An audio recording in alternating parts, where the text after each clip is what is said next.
Imagine, if you will, wandering into the woods, drunk on folklore and dissonance, only to find a cult of art punks reenacting the Salem witch trials with broken synthesizers, tribal drums, and field recordings of your nightmares.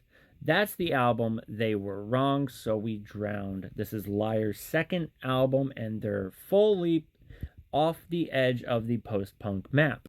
After the relatively accessible, by comparison, dance punk chaos of They Threw Us All in a Trench and Stuck a Monument on Top, the band Liars did what any band afraid of stagnation and clearly allergic to predictability would do.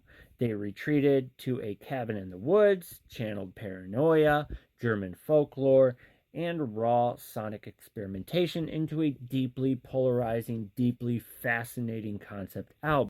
So let's get this straight. They Were Wrong is not for everyone. It's abrasive, it's confusing, at times it's barely music in the traditional sense.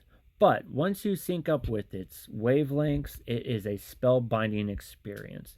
Tracks like There's Always Room on the Broom and We Fenced Other Gardens with the Bones of Our Own, it blends like krautrock repetition with primitive percussion, chant like vocals, and an atmosphere thick with dread. It's like the band Can met the Blair Witch. The singer Angus Andrew doesn't so much sing as incant.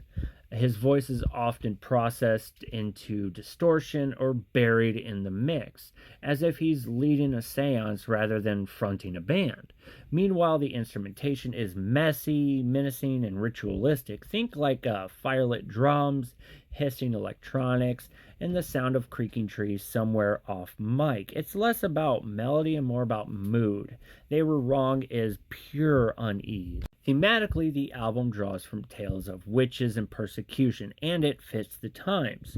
Released in the year of our Lord, 2004, during a new wave of cultural paranoia, it turned its back on modernity and embraced the primal. This is protest music in the form of noise, esoteric, elusive, and definitely uncommercial. To some, this album was career suicide. To others, it was a masterpiece. Nearly 2 decades later, it stands as a bold middle finger to genre expectations and a testament to the power of creative risk. Liars didn't just zig when others zagged. They set the zag on fire and danced around the ashes. So, it's a deranged fairy tale set to drums and distortion. They Were Wrong, So We Drowned is the musical equivalent of staring too long into the bonfire. You may not come out the same, but that's exactly the point. So if you haven't listened to this album, dude, it's incredible. Check it out. Let me know what you